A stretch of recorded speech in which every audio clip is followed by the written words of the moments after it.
मुजफ्फरपुर में bar association के विभिन्न पदों पर चुनाव होने जा रहा है। 9 तारीख को वोटिंग है और सरगर्मी तेज हो चुका है। वाइस प्रेसिडेंट के पद पर चुनाव लड़ने जा रहे हैं, अधिवक्ता के बीच में जा रहे हैं। किन मुद्दाओं को लेके अधिवक्ता के बीच में जा रहे हैं, वोट मांग रहे हैं? देखिए, वाइस प्रेसिडेंट का जो पद है वह गरिमा का पद है और बहुत लिमिटेड है। आपको अध्यक्ष जब नहीं रहे तो प्रेजाइड करना है, तो लंबा वादा, उसमें झूठा वादा नहीं किया जा सकता। लेकिन जो भी लोग यहाँ लड़ रहे हैं, चुनाव लड़ रहे हैं, वो बार के बेहतरी के लिए बार एसोसिएशन के जो सदस्य हैं उनको सुविधा मिले वकालत करने में, कोर्ट में प्रेजेंट होने में, बैठने में, बिजली पानी की व्यवस्था सब सुलभ हो कि वे आसानी से वकालत करें। इसका प्रयास मेरे पोस्ट पर मैं जीतूंगा या और भी जो पोस्ट पर जो उम्मीदवार हैं उनको करना चाहिए, और वो मैं ज़रूर प्रयास करूंगा कि एसोसिएशन के स्तर से सहूलियत दिलाया जाए। बहुत अधिवक्ता हैं जिनको बैठने के लिए सीट नहीं है, पानी की व्यवस्था, पीने की के लिए पानी की व्यवस्था नहीं है, यूरिनल है बहुत गंदा रहता है, साफ सफाई मतलब कि सफाई के लिए।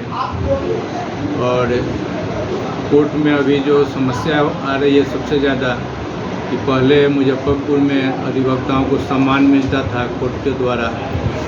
कोर्ट का तो छोड़ दीजिए, अब जो स्टाफ है, स्टाफ भी बहुत प्राइवेट स्टाफ लोग काम कर रहे हैं और वकील को सम्मान मिलना बंद हो गया है। एक कदम पर समस्या हो रही है। एक नकल निकालने के लिए 2 महीना 3 महीना का कतार लगा हुआ है। तो यह सब जो समस्या है कि वकालत करना बहुत मुश्किल हो गया है। क्लाइंट के लिए आप कितना भी प्रयास कीजिए, लेकिन क्लाइंट को राहत नहीं मिल रही है, और क्लाइंट इसके लिए वकील को जवाबदेह समझता है, जबकि इसके लिए सिस्टम जवाबदेह है। तो अगर मान लिया जाए कि अभी तो देखा जा रहा है कि नए भवन की मांग उठ रहा है और जूनियर अधिवक्ता का मान सम्मान मिले, या जो मतलब कि जो नए अधिवक्ता हैं, जो जूनियर हैं, जो विगत 5 साल 10 साल से प्रैक्टिस कर रहे हैं, उन लोगों का कहना है कि मान सम्मान नहीं मिल रहा है। हम लोग वोट आता है, वोट दे देते हैं, मगर प्रतिनिधि खड़ा नहीं उतरते। इस पर ज़्यादा ये है।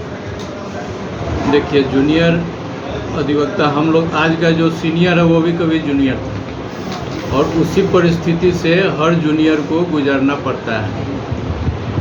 तो इसके लिए जूनियर लोग सीनियर को दोष देते हैं, तो ये समझिए कि हमेशा का परिपाटी है कि जो भी जूनियर होता है वो सीनियर को दोष देता है। लेकिन ये समाधान नहीं है।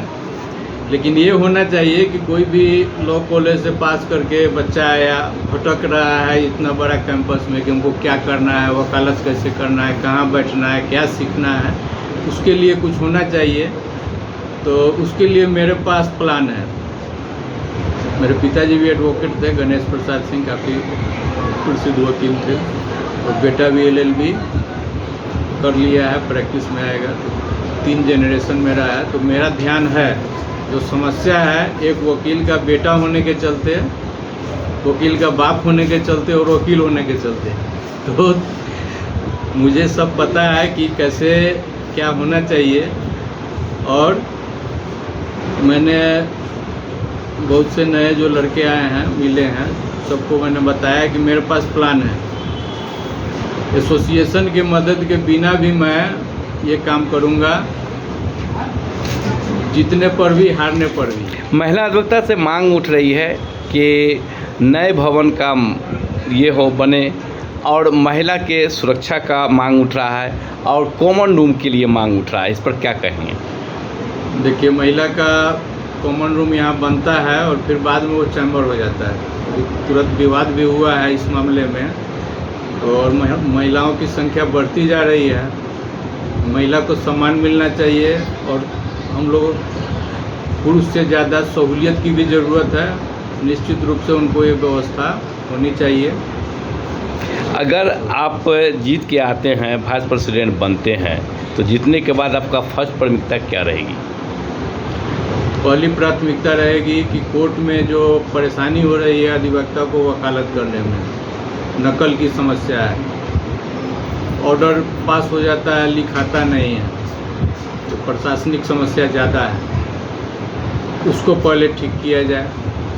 उसके बाद कुछ जो सिस्टम बनाया गया है एसोसिएशन के अंदर से कि एसोसिएशन के मेंबर को कुछ रिलीफ मिले, कुछ सहायता मिले, आर्थिक सहायता मिले, जिसकी स्थिति अभी सही नहीं है।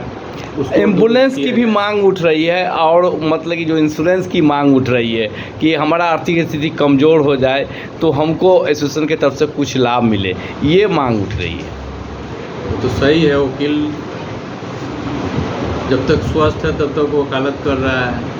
बेड पर गिरा तो क्लाइंट का भी रिश्ता ख़त्म हो जाता है, फाइल लेने ही क्लाइंट आता है, फाइल लिया चला गया, कितना भी घनिष्ठ हो।